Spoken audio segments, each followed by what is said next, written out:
Hello everyone, welcome to my YouTube channel. इस video में मैं गेट 2026 का सिविल इंजीनियरिंग का पेपर डिस्कस करने वाली हूँ। इस वीडियो में मैंने to the point detailed analysis किया है जो भी क्वेश्चंस पूछे गए हैं। स्टार्ट करते हैं फर्स्ट क्वेश्चन से। The whole circle bearing of a line AB is 150 degree. The length of the line AB is 100 meter. Latitude and departure values respectively for this line are. हमको latitude और departure पूछा है। This is 1 mark question, right. हमको पता है latitude is equals to L cos theta. L cos theta. Now length of the line A B 100 दिया है हमारे पास। cos थीटा जो एंगल हमारा होल सर्कल बियरिंग वो 150 डिग्री है। 100 into cos 150, so this will come out to be -86.6 meter. Now departure किसके equal होता है? L साइन थीटा के। L length of the line is 100 meter, sine of 150। Calculator तो आपका allow रहता है, आप डायरेक्ट फाइंड कर सकते हैं। This will come out to be 50 meter. The correct answer is option number D. Simply ये फॉर्मूला बेस्ड क्वेश्चन है। होल सर्कल बियरिंग हमारे पास गिवन है ए बी लाइन की। अगर हम इसको ड्रॉ करेंगे तो ये सेकेंड क्वाड्रेंट में आएगा होल सर्कल बियरिंग 150 डिग्री। ये है नॉर्थ, ये है साउथ, ये है ईस्ट, ये है west. Next question. A 30 meter long tape is standardized at 25 degree Celsius. It was used to measure the length of a line which came out to be 200 meter. The temperature during the measurement was 35 degrees Celsius. The coefficient of expansion was 11 into 10 raised to the power minus 6 per degree Celsius. The correction in the measured length in mm due to the change in temperature is in nearest integer. हमको correction बताना है mm में, right. ये भी direct formula based है। Correction due to change in temperature. Correction due to change in temperature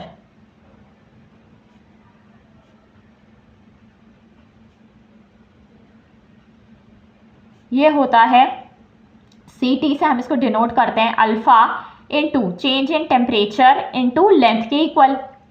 ये आ जाएगा CT alpha coefficient of expansion 11 into 10 rest power minus 6 into जो चेंज इन टेम्परेचर है हमारे पास पहले कितना था 25 डिग्री सेल्सियस, उसके बाद मेजरमेंट के टाइम था 35 डिग्री सेल्सियस, तो ये हो जाएगा 10।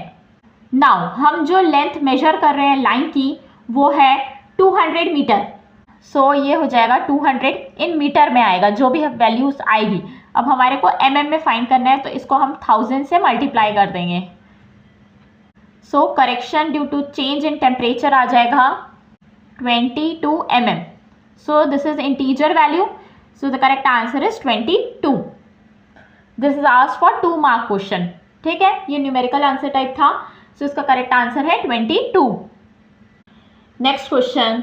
The height of the plane of collimation of a leveling instrument is 100 meter from a datum.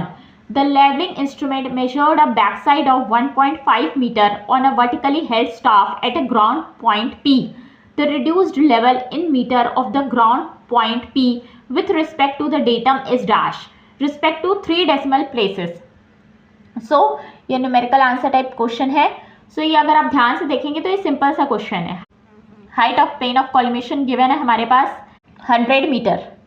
ये 100 मीटर गिवन है और बैक साइड की रीडिंग गिवन है। बैक साइड है 1.5 मीटर। ये हमारा RL of the plane of collimation. Now अब हमारे को रिड्यूस्ड लेवल पूछा है कि क्या है डेटम के रिस्पेक्ट पे। यहाँ पे जो पॉइंट P है इसका जो RL है वो क्या हो जाएगा, जो हाइट है यहाँ पे प्लेन ऑफ कॉलिमेशन की उसको जब हम बैक साइड से माइनस कर देंगे तो आ जाएगा हमारा रिड्यूस्ड लेवल। हमारे पास बैक साइड गिवन है 1.5 मीटर, ठीक, और हमारे पास height of plane of collimation given है 100 मीटर। रिड्यूस्ड लेवल हो जाएगा 100 minus 1.5, this will come out to be 98.5 metre. 98.5 is the correct answer. Next question. Location P and Q are separated by a wide valley. The difference in levels of location and measured by a leveling instrument stationed near P is 3 meter. The same instrument stationed near Q measure the difference in levels of location P and Q as -1 meter. Assume the atmospheric refraction is same during the measurement. The true difference in levels in meter of location P and Q. So हमको true difference in level पूछा है. So ये question क्या है? Reciprocal levelling का है. जब instrument को एक बार P में रखते हैं फिर नेक्स्ट टाइम Q में रखते हैं, यानी कि जब एक साइड इंस्ट्रूमेंट हम यहाँ रखेंगे और वैल्यूज फाइंड करेंगे, फिर नेक्स्ट टाइम जब इंस्ट्रूमेंट को हम अनदर साइड रखेंगे फिर वैल्यूज को फाइंड करते हैं, राइट. सो इसमें क्या होता है, ट्रू डिफरेंस का डायरेक्ट फॉर्मूला बेस्ड क्वेश्चन है. सो ये आ जाएगा ट्रू डिफरेंस, जो भी वैल्यूज होती है means P1 minus Q1 plus जो सेकेंड इंस्ट्रूमेंट से फिर जो वैल्यूज आती है P2 minus Q2 by 2. So this will come out to be, ये हमारे पास गिवन है डिफरेंस है 3 मीटर का. तो ये है 3 प्लस, अब ये जो डिफरेंस गिवन है वो है -1. सो ये हो जाएगा -1/2. So this will come out to be 2/2 is 1. So the correct answer is option number B, 1 meter. Next question. Settling velocity of inorganic particles in the sedimentation tank of water treatment plant is governed by dash law. Option A is Stokes law, B is Duplit, C Bernoulli, D is Darcy. So हमको पता है settling velocity जो होती है discrete particles की sedimentation tank में वो govern होती है Stokes law के द्वारा. So इसमें हमने settling velocity का फॉर्मूला भी डिस्कस किया था. So the correct answer is option number A. Next question, which of the following is not removed in secondary treatment of sewage? So secondary treatment में इसमें से क्या रिमूव नहीं होता है? ये नॉट वाला क्वेश्चन है, right. A suspended settlable organic solid, B fat and grease, C colloids including dissolved organic matter, D pathogens. So हम इसको वन बाय वन अच्छे से देख लेते हैं कि ये जो पार्टिकल्स है वो किसमें रिमूव होते हैं. फर्स्ट है हमारा सस्पेंडेड सेटलेबल ऑर्गेनिक सॉलिड. सो ये जो होता है ये सेकेंडरी ट्रीटमेंट में ही रिमूव होता है, राइट.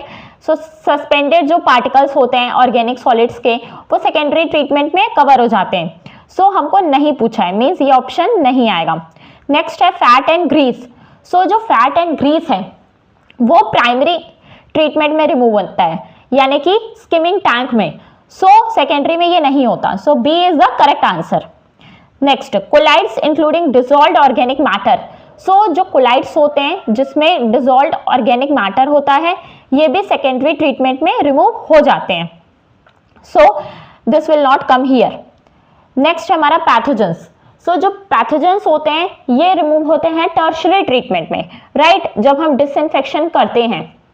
सो ये भी सेकेंडरी में नहीं रिमूव होते. सो option D is also correct. So B and D both are the correct answer. Next question, a rapid sand filter bed of depth 0.8 meter has 40% porosity during the service cycle. It is recommended that during backwash operation the expanded filter bed should have 70% porosity. The uniform expanded depth in meter of the bed during backwash is. So ये है हमारा expanded filter bed. ये हो गया हमारा expanded filter bed. So generally इसमें हम ये एज्यूम कर लेंगे कि हेड सेम है. सो यहाँ पे पोरोसिटी गिवन है 40% ऑन एक्सपैंडेड फिल्टर बेड की. ये हमारा एक्सपैंडेड फिल्टर बेड, इसकी पोरोसिटी है 70%. सो इसका जो फॉर्मूला होता है वो डायरेक्ट ये होता है, depth into 1 minus porosity is equals to depth of expanded bed into 1 minus porosity of expanded. So depth कितनी है फिल्टर बेड की? 0.8. पोरोसिटी है 40% मीन्स 0.4. सो एक्सपेंडेड डेप्थ हमको पूछा है. सो ये हो जाएगा 1 माइनस 0.7. सो ये हो जाएगा 0.6, ये हो जाएगा 0.3. सो ये हो जाएगा 2. तो एक्सपेंडेड आ जाएगी, एक्सपेंडेड डेप्थ आ जाएगी 1.6 meter. So option D is the correct answer. Next question, for a hydraulic jump formed in rectangular horizontal channel, the sequential depth ratio is 2. The Froude number of supercritical stream is. So हमको Froude number पूछा है, sequential depth ratio given है, मतलब कि y2 by y1 given है हमारे पास 2. So direct हम फॉर्मूला यूज कर लेंगे. फॉर्मूला क्या है, y2 by y1 होता है 1/2 bracket -1 plus root over 1 plus 8 times of Froude number 1 का स्क्वायर. सो ये हमारे पास 2 is equals to 1/2 into -1 plus root over 1 plus 8 times of 1 का स्क्वायर. सो ये हो जाएगा 4 प्लस 1 5, 5 का स्क्वायर हो जाएगा whole square 25 is equals to 1 plus 8 FR 1 का स्क्वायर. सो ये हो जाएगा 3. फ्रॉड नंबर आ जाएगा हमारे पास √3. सो the correct answer is option number C. Next question, 2 reservoirs having different water levels are connected by 2 long parallel pipelines of same length and same material but having diameters of 600 mm and 400 mm. Using Darcy-Weisbach equation, the ratio of flow rate of water in the bigger diameter pipe to that of smaller diameter pipe. So हमको ratio पूछा है flow rate का, मतलब कि Q1 by Q2 हमको पूछा है और गिवन है हमारे पास जो 2 पैरेलल पाइप्स हैं वो पैरेलली कनेक्टेड हैं, राइट. सो जो हेड लॉस होगा वो सेम हो जाएगा दोनों पाइप में, right, because they are parallelly connected. So using the formula FL Q1 square by 12.1 into D1 whole to the power 5 is equals to F2 L2 Q2 का square by 12.1 D2 whole to the power 5. सो हमारे पास जो pipe है उसका material same है और length भी same है. So ये सब कैंसल आउट हो जाएगा. सो Q जो है वो किसके प्रोपोर्शनल हो जाएगा, directly proportional to D whole to the power 5/2. So ये 5 है, Q square D to the power 5 के प्रोपोर्शनल है, तो Q किसके हो जाएगा 5/2 के. सो यहाँ से Q1 by Q2 हो जाएगा D1 by D2 whole to the power 5/2. So D1 हमारे पास क्या गिवन है 600 mm और D2 गिवन है 400 mm. सो ये हो जाएगा 400 by 600 whole to the power 2.5. So ये हो जाएगा 2/3 whole to the power 2.5.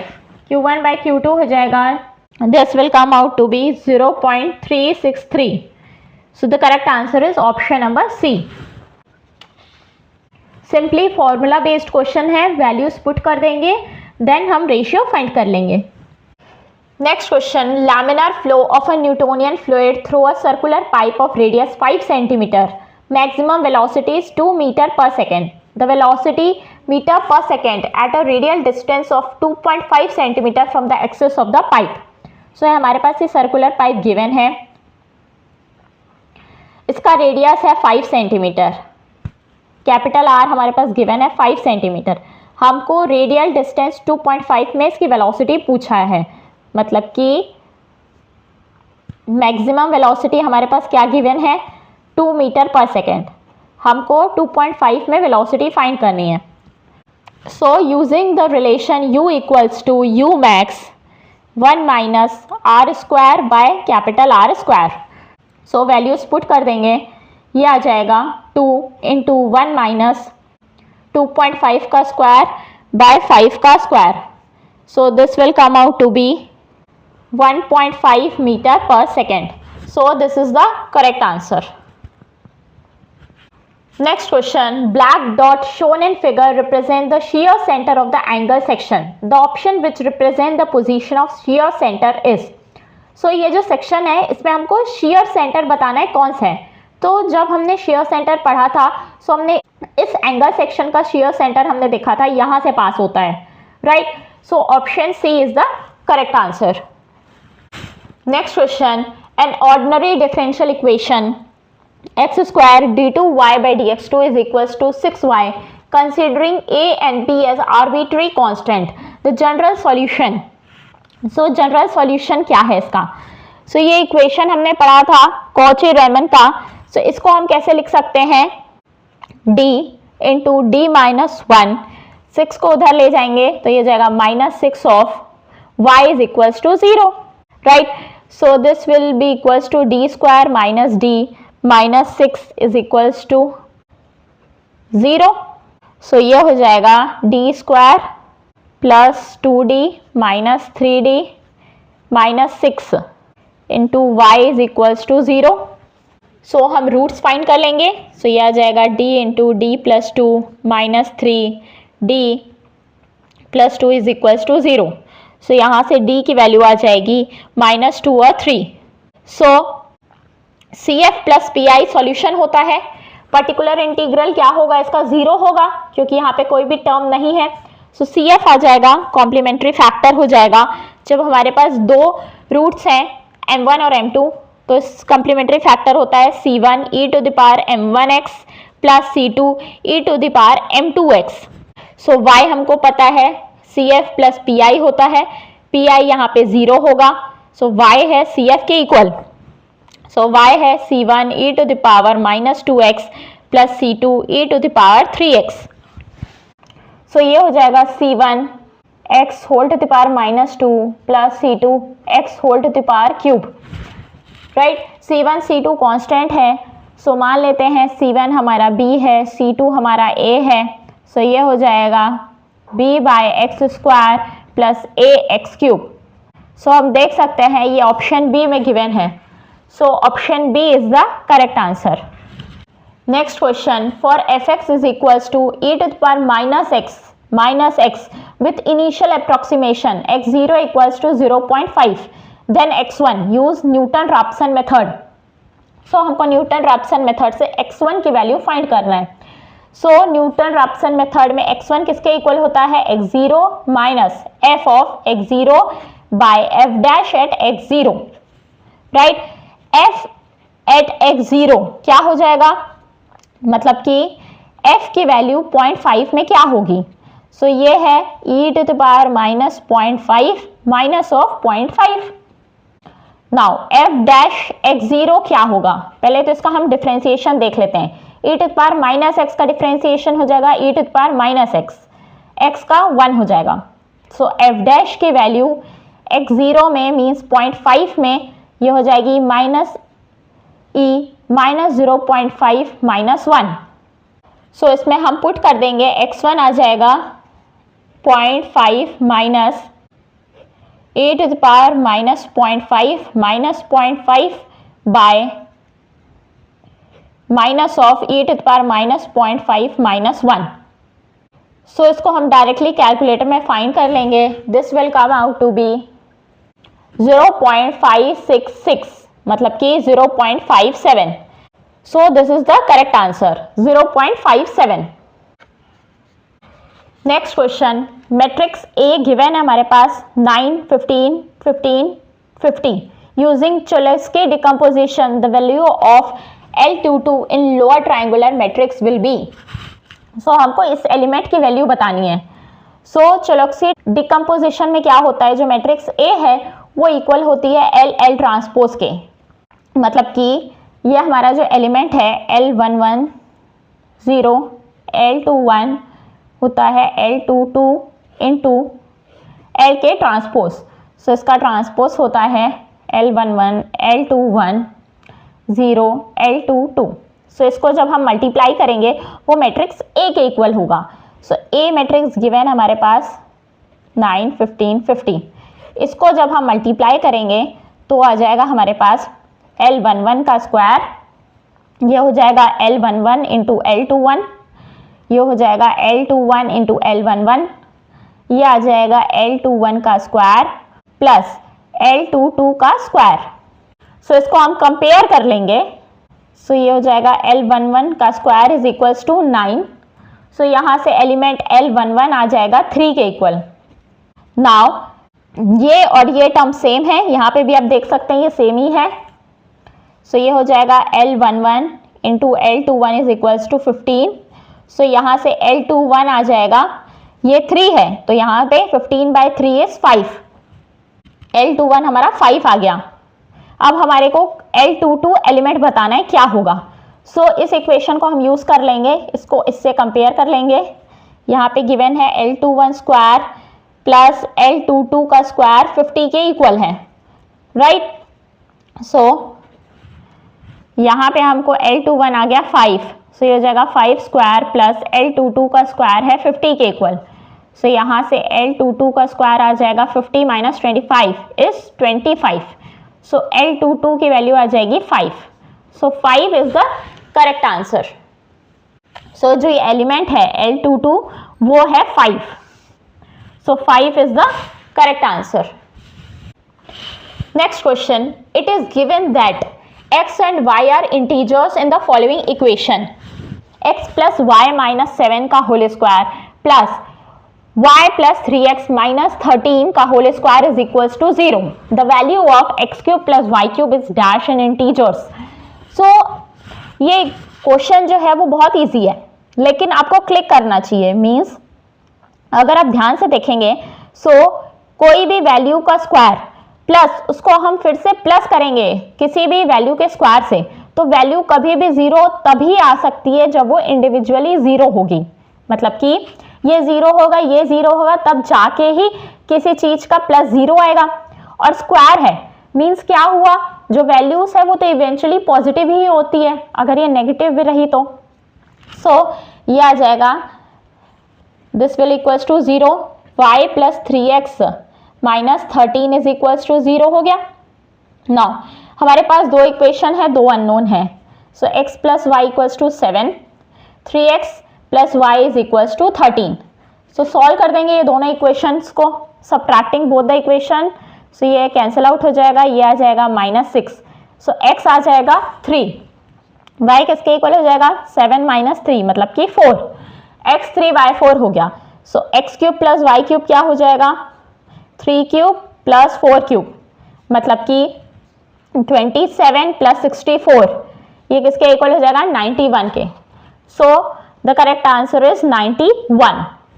Next question, let f(x) be a continuous function defined in closed interval 0 to 2 and satisfying the equation integration 0 to 2 f(x) bracket x minus f(x) dx is 2/3. The value of f1 will be, so f1 की value हमको बतानी है। सो f(x) जो है वो एक continuous function है। सो इस तरीके का जब क्वेश्चन आता है तो हम मान लेते हैं f(x) जो है मान लेते हैं kx के इक्वल है, फिर इसको हम इंटीग्रेट कर देते हैं। सो ये हो जाएगा 0 to 2 kx into x minus kx dx is equals to 2/3, right. ये गिवन है हमारे पास। सो k यहाँ पे कांस्टेंट है तो इसको हम बाहर कर लेंगे।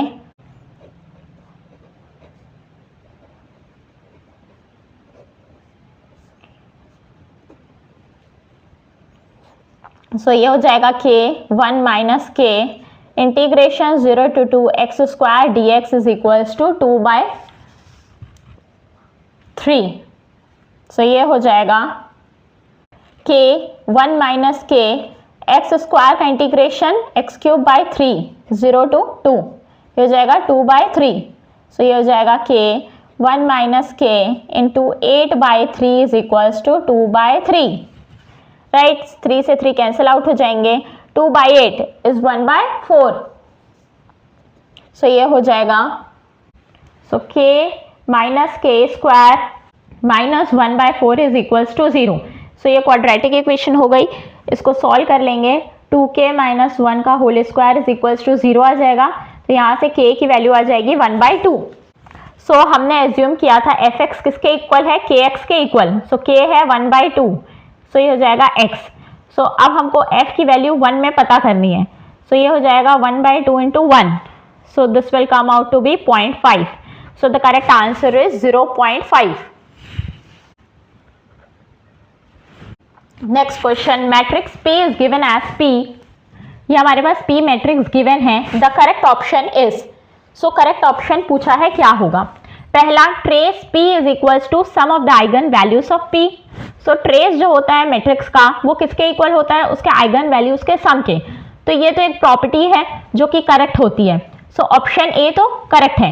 Next, P transpose P is an identity matrix. So P transpose P, अगर हम इसको इसके ट्रांसपोज से मल्टीप्लाई करेंगे तो आप देखेंगे ये वैल्यू जो है I मतलब कि आइडेंटिटी मैट्रिक्स के इक्वल नहीं आएगी। सो this is not correct. Next, absolute magnitude of each eigen value is 1। So eigen value इसमें 1 आएगा क्या? नहीं।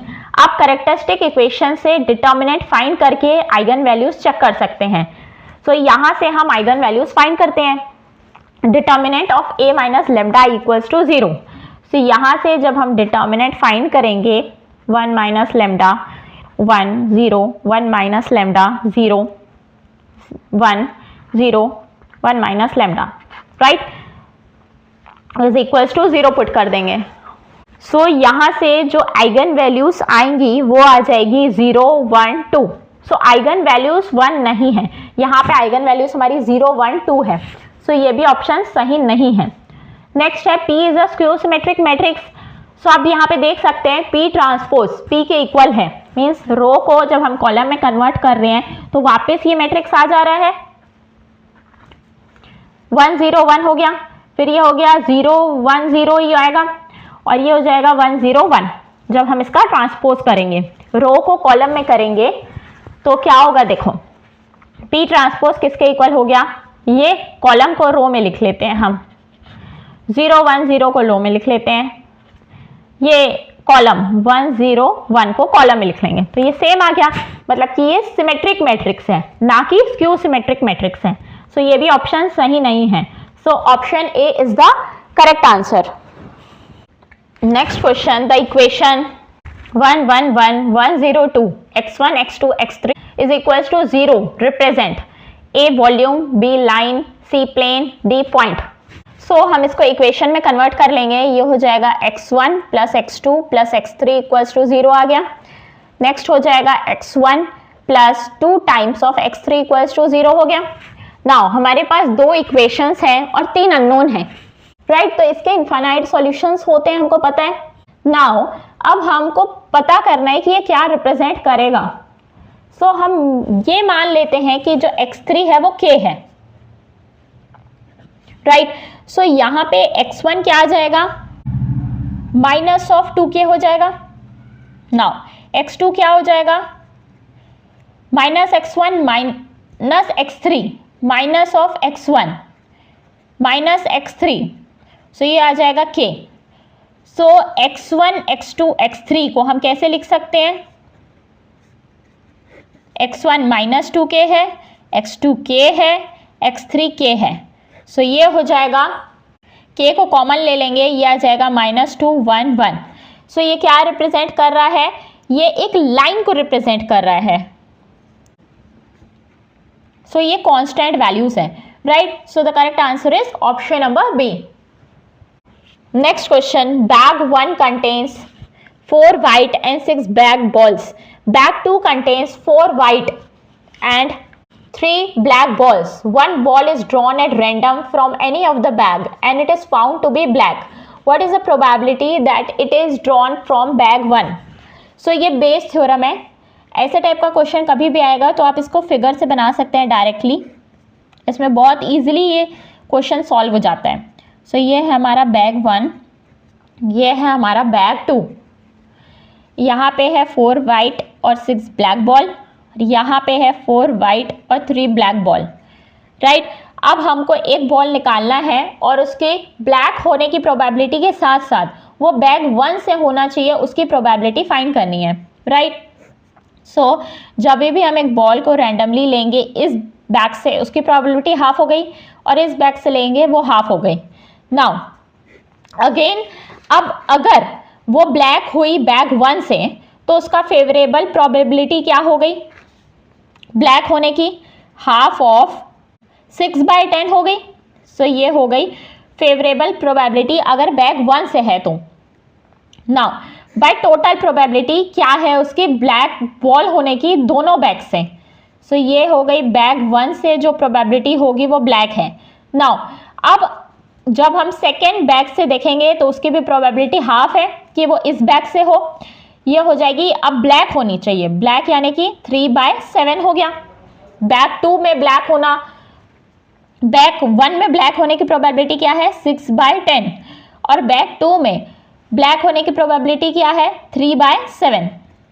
सो इसको हम फाइंड कर लेंगे। दिस विल बी 3/10, ये हो जाएगा 3/10 plus 3/14। So this will come out to be 3/10 into 140/72। So ये हो जाएगा 7/12। So this will come out to be 0.583। So this is the correct answer.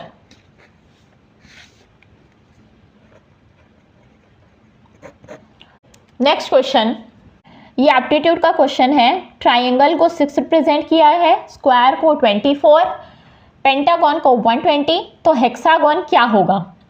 सो इसके 2-3 तरीके हैं वैल्यूज़ को फाइंड करने के।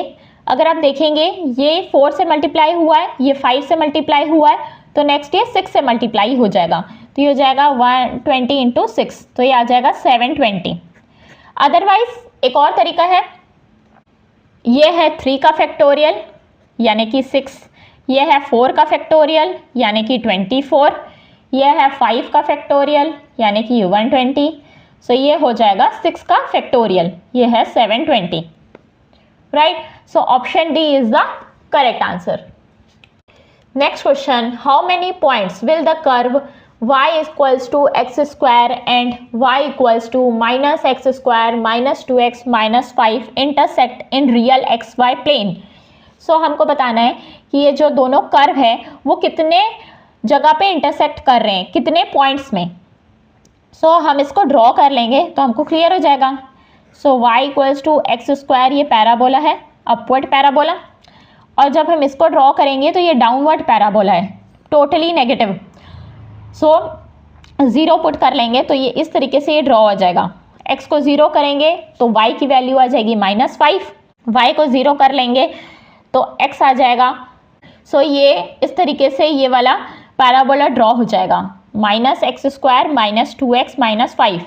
सो आप देख सकते हैं ये कहीं पे भी इंटरसेक्ट नहीं कर रहा है। सो ये जो दोनों कर्व है वो कहीं पे इंटरसेक्ट नहीं कर रहे, तो इसका करेक्ट आंसर हो जाएगा ऑप्शन नंबर डी, 0।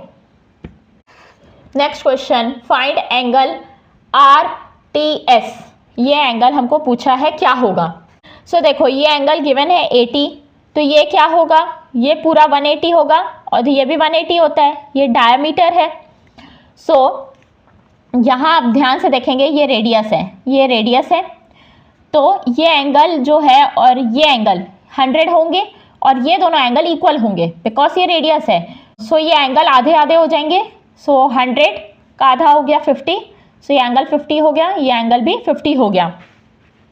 नाउ अब ये 50 है और ये साइड ये भी रेडियस है, ये साइड भी इक्वल है। सो ये जो दोनों एंगल होंगे ट्राइंगल के वो इक्वल होंगे। सो 2x प्लस 50, ये ट्राइंगल में का सम क्या होगा 180 डिग्री। सो ये हो जाएगा 2x equals to 130, so x आ जाएगा 65 डिग्री। सो ये 65 हो गया तो ये भी 65 ही आएगा। सो एंगल जो है यहाँ पे 65 प्लस 65 प्लस एंगल RTS किसके इक्वल हो जाएगा 180 डिग्री के। Sum of angles in a triangle 180 होता है। सो ये हो गया 130 plus angle of RTS is equals to 180। So यहाँ एंगल आ जाएगा RTS equals to 50 degree. So option D is the correct answer, 50 degree.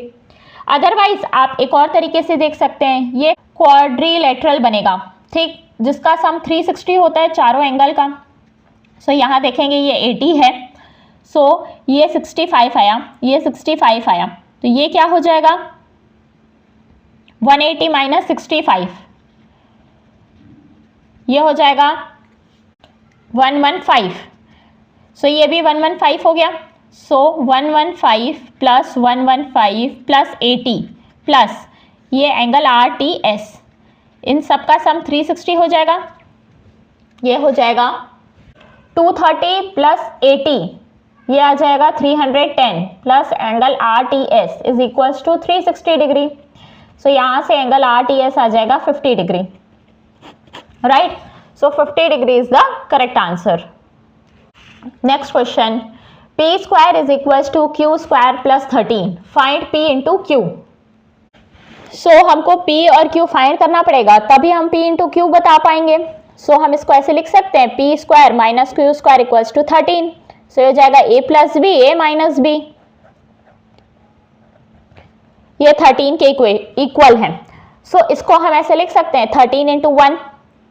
सो दो इंटीजर्स का सम 1 होगा क्या? नहीं. सो p प्लस क्यू किसके इक्वल हो गया? 13 के. और p माइनस क्यू किसके इक्वल हो गया? 1 के. सो 2 इक्वेशंस हो गए, 2 अननोन हो गए. नाउ इसको हम ऐड कर देंगे तो 2p आ जाएगा 14, यानी कि p आ गया 7. सो q क्या आ जाएगा? 13 माइनस 7 मीन्स 6 आ गया.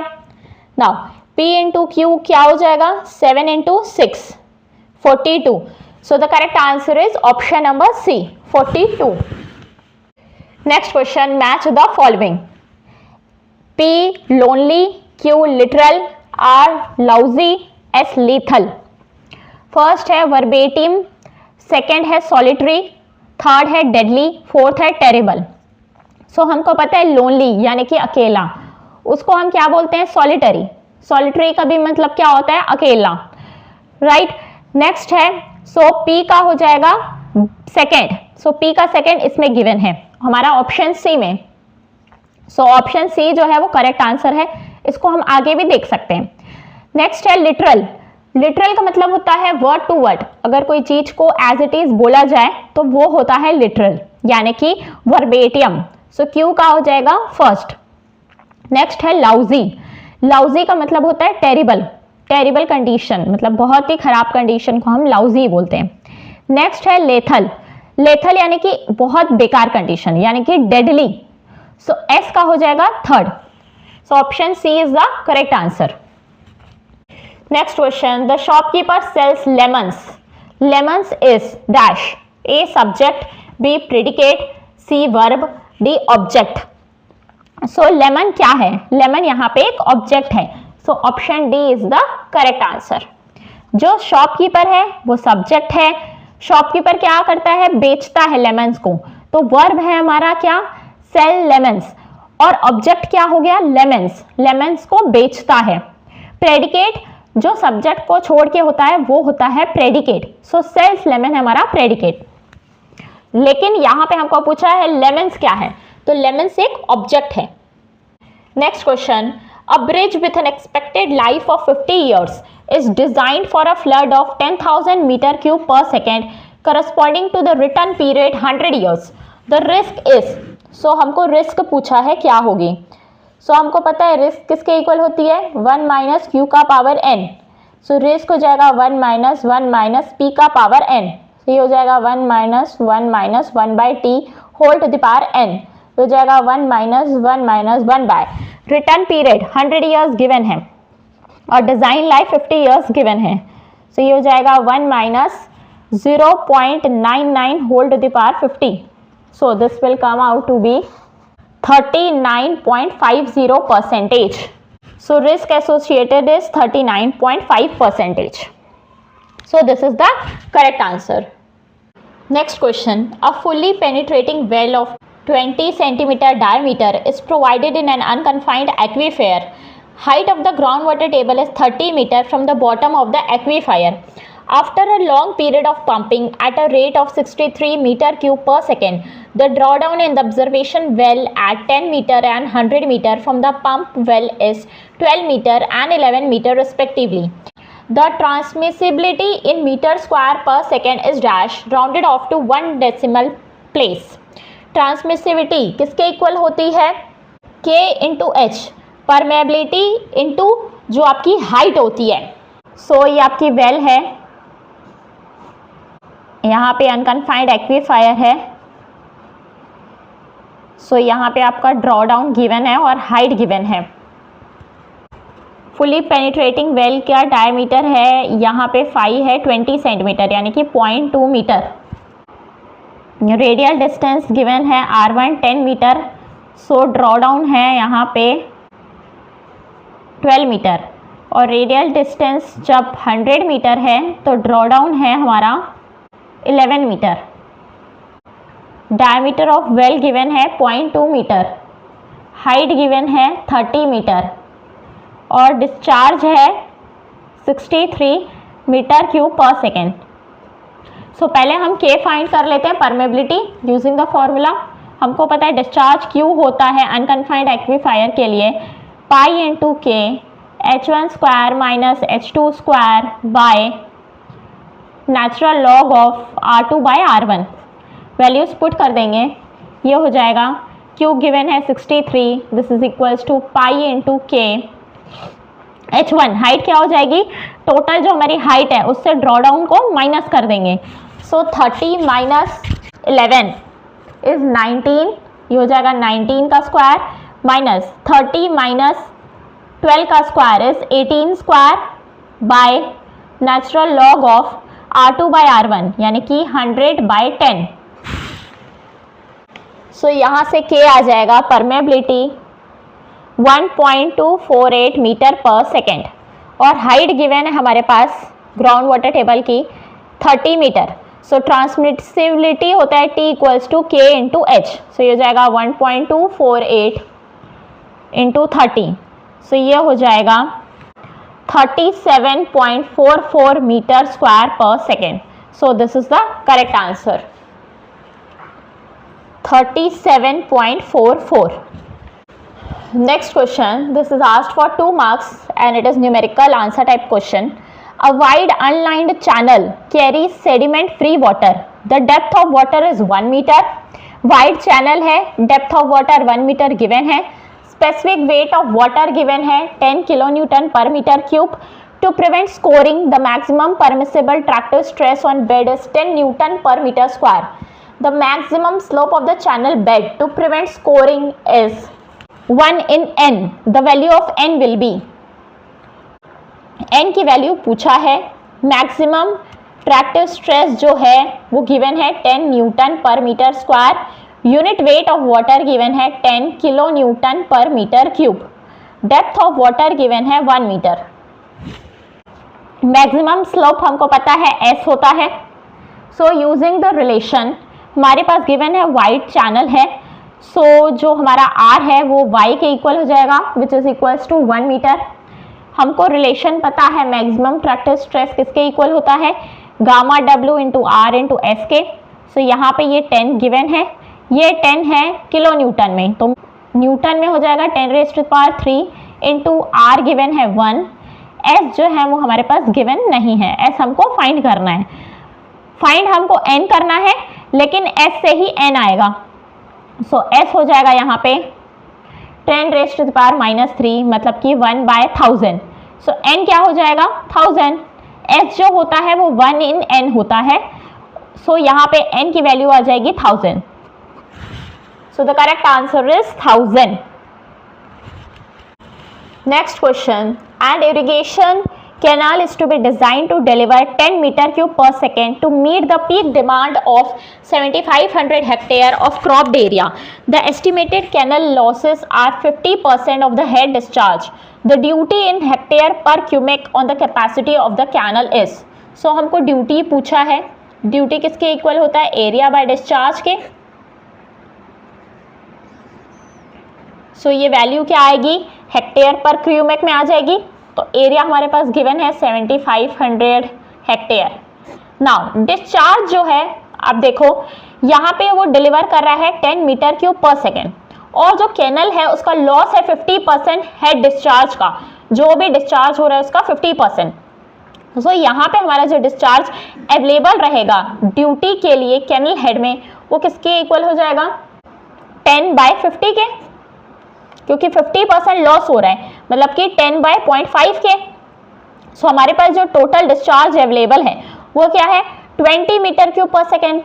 सो ये आ जाएगा 7500 hectare by 20 cubic. So this will come out to be 375 hectare per cubic. So option D is the correct answer. Next question, an infinite slope with slope angle beta equals to 22 degree, unit weight gamma equals to 15.72 kilonewton per meter cube. C dash is 12 kilopascal, phi dash is 15 degree, then the critical height of slope in dash in meter. So critical height पूछा है infinite slope में क्या होगी. So ये direct formula based question है. Critical height for infinite slope, ये denote किया जाता है HC से. सो HC किसके इक्वल होता है? C dash by gamma cos square beta into tan beta minus tan of phi dash. So values put कर देंगे, ये आ जाएगा 12 by 15.72 into cos square 22 into tan 22 minus tan 15. So find कर लेंगे इसकी value. This will come out to be 6.52 meter. So this is the correct answer. Critical height है 6.52 meter. Next question. A square friction pile group containing 25 piles, circular piles है, each having diameter 1 meter and length 6 meter. The soil properties are shown in figure. Assume 100% efficiency of the pile group. The ratio of spacing to diameter of the pile is dash. S by D का ratio पूछा है. So diameter of the pile क्या given है? 1 metre. मतलब कि हम पहले spacing find कर लेते हैं, फिर उसको 1 से डिवाइड कर देंगे. और इफिशियंसी यहाँ पे गिवन है 100% ऑफ द पाइल ग्रुप. बाकी वैल्यूज यहाँ गिवन है. सो हमको पता है इफिशियंसी जो होती है वो किसके इक्वल होती है? ग्रुप की pile bearing capacity by n into individual pile की बियरिंग कैपेसिटी इंटू 100%. ठीक, अब ये गिवन है इफिशियंसी है हमारे पास 100%. मतलब कि क्या हो गया? ग्रुप की जो पाइल लोड कैपेसिटी है वो n टाइम्स है सिंगल की पाइल लोड की कैपेसिटी. राइट. सो अब हम इस इक्वेशन को यूज कर लेंगे, ये आ जाएगा. सो सिंगल की पाइल ग्रुप की कैपेसिटी हो जाएगी alpha into C into pi into D into L. यहाँ पे हम एंड बियरिंग को नेग्लेक्ट कर रहे हैं. सो अल्फा जो है वो हमारे पास गिवन है 0.75 है. सो ये हो जाएगा 0.75 into 20 into pi into D into L. Right. अब ग्रुप की पाइल लोड कैपेसिटी क्या हो जाएगी? हम इसको जब देखेंगे यहाँ से फिगर से, सो ये किसके इक्वल है? CU इंटू जो एरिया होता है उसके इक्वल होता है. सो एरिया क्या होता है? स्क्वायर का एरिया क्या हो जाएगा? 4B into length. सो ये हो जाएगा 20 इंटू 4 इंटू B. B यहाँ पे क्या है? 4 बार यहाँ पे देखो S स्पेसिंग 1 2 3 4 स्पेसिंग हो गई. 4S प्लस D जो डायमीटर आएगा वो ये विड्थ, ये किसके इक्वल है? 4 times of S plus D के इनटू लेंथ. सो इन दोनों इक्वेशन को इक्वेट कर लेंगे, ये आ जाएगा 0.75 into pi into 25 is equals to 4 times of 4S plus 1. Diameter of pile है 1. सो यहाँ से S आ जाएगी 3.43 metre. So S by D पूछा है. So spacing by diameter 3.3 by 1 is equals to 3.3 metre. So this is the correct answer. Metre metre cancel out हो जाएंगे. So ये रेशियो आ जाएगा 3.43. Next question. To obtain undisturbed clay soil sample an area ratio of 10% needs to be achieved for a thin walled sampling tube.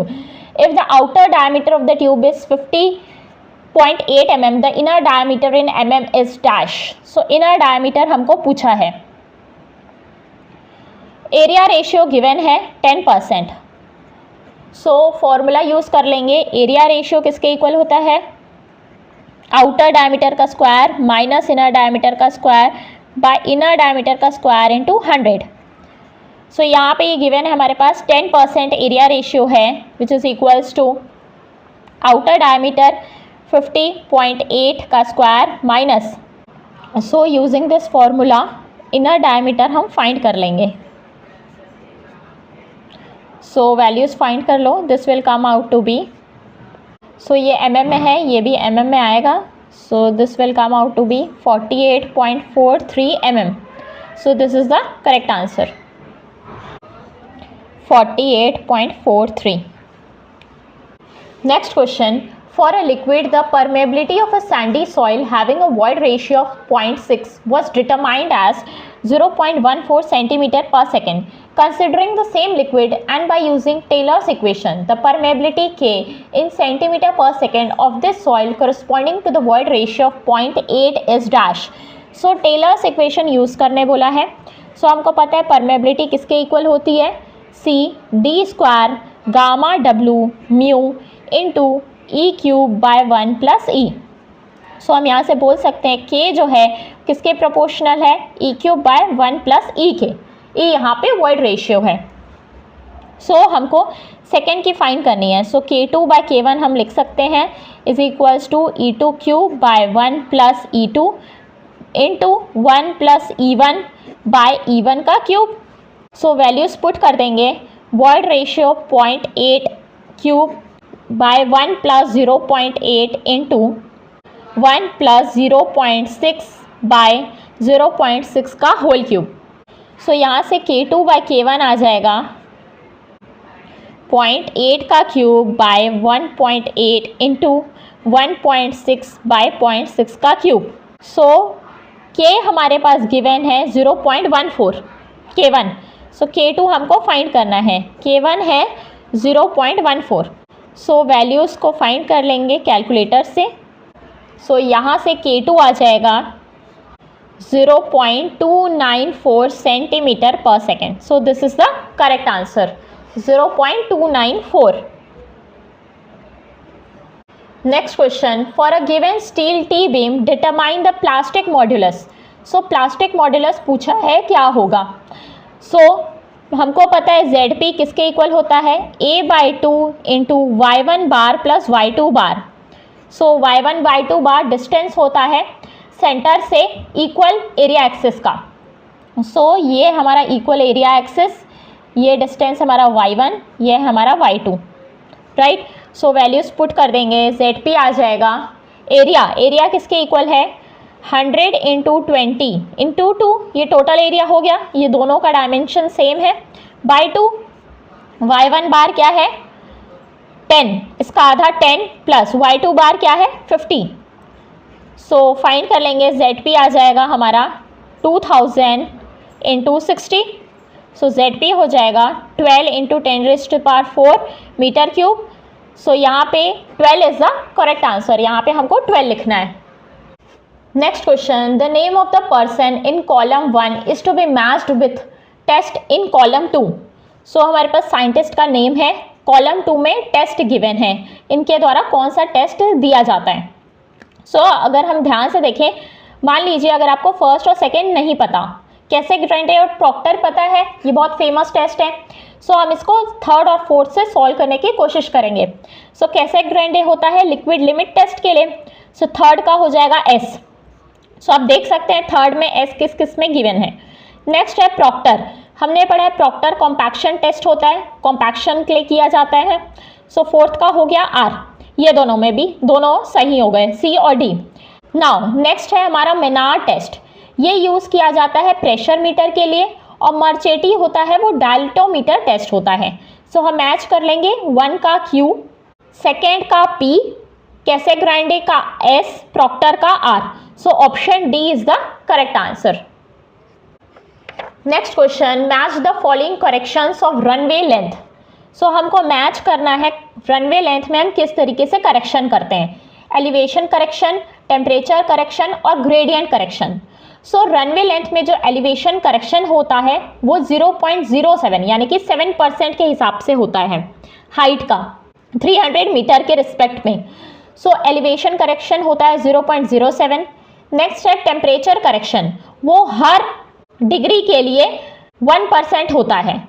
So 0.01%. So 1% temperature correction होता है हर एक degree Celsius के लिए.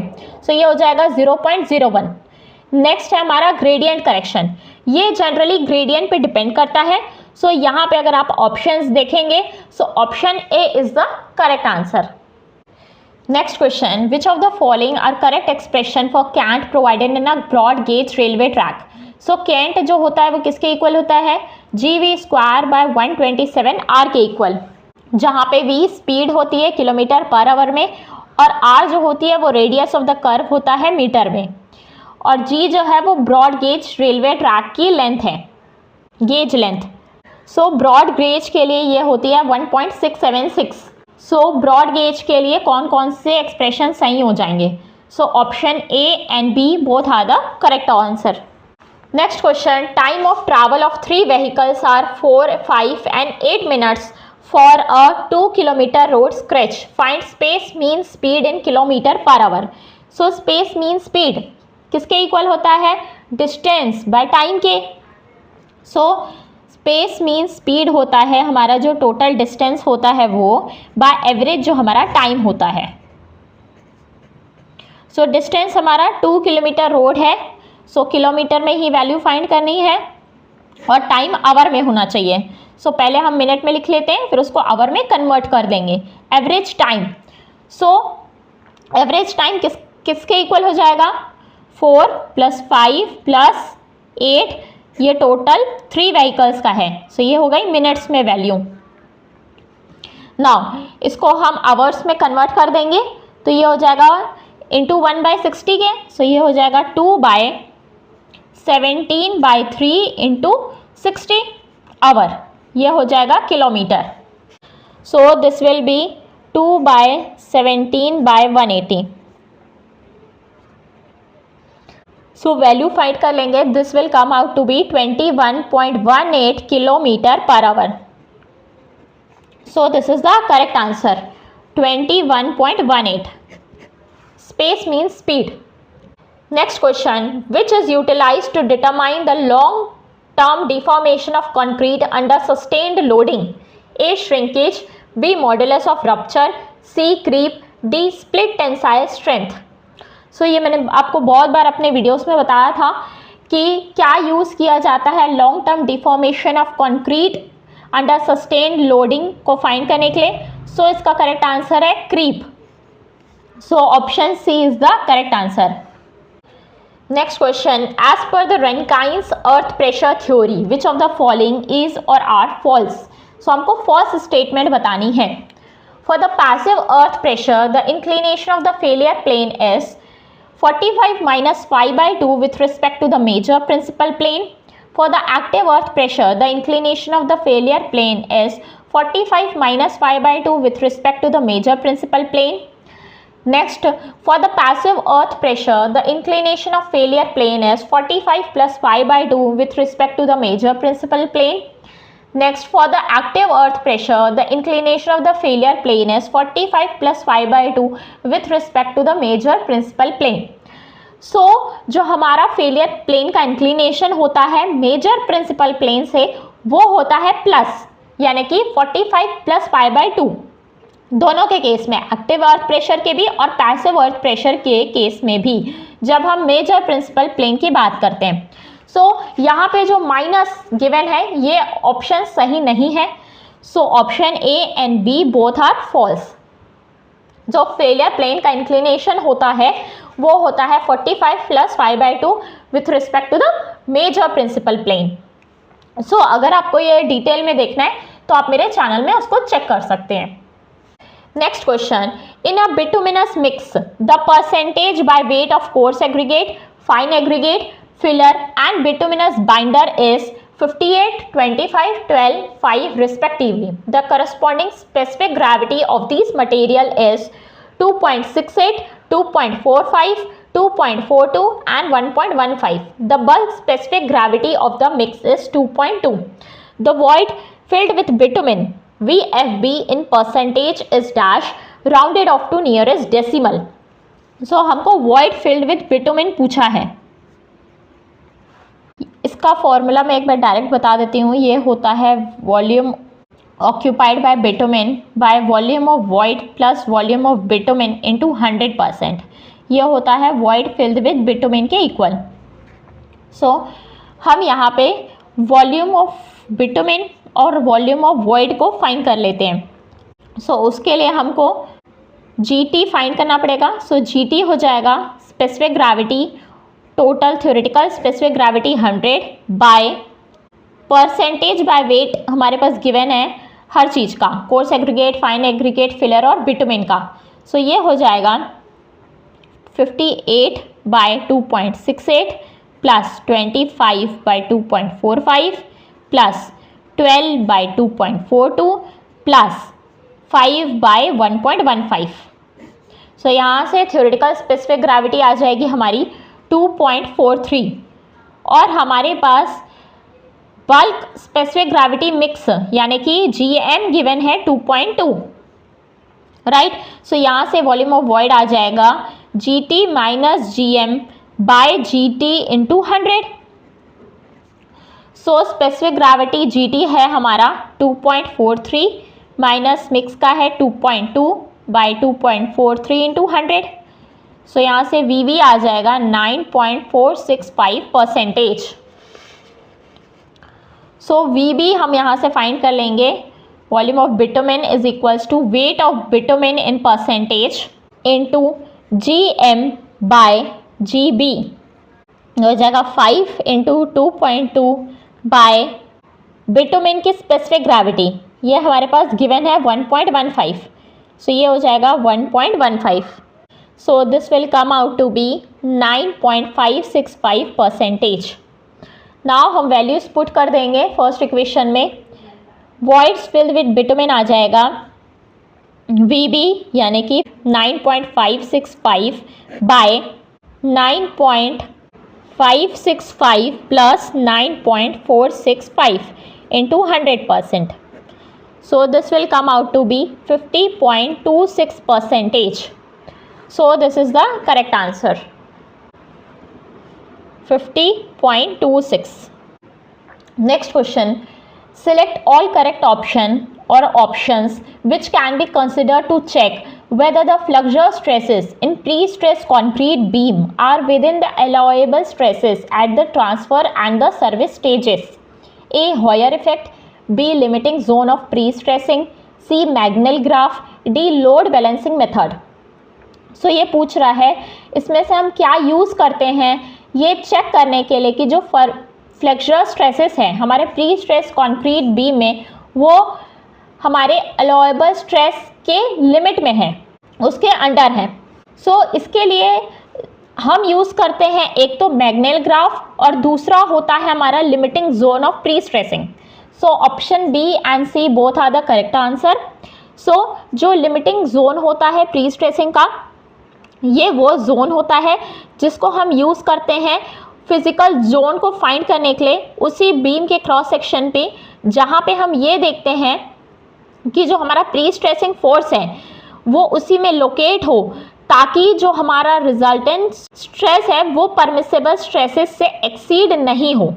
और जो हमारा मैग्नेल ग्राफ है ये ग्राफिकल मेथड है जो कि यूज़ किया जाता है इसीलिए ताकि हम रेंज को फाइंड कर सकें, जो हमारा पॉसिबल प्री स्ट्रेसिंग फोर्स है और एसेंट्रिसिटी E है उनके रेंज को फाइंड करने के लिए।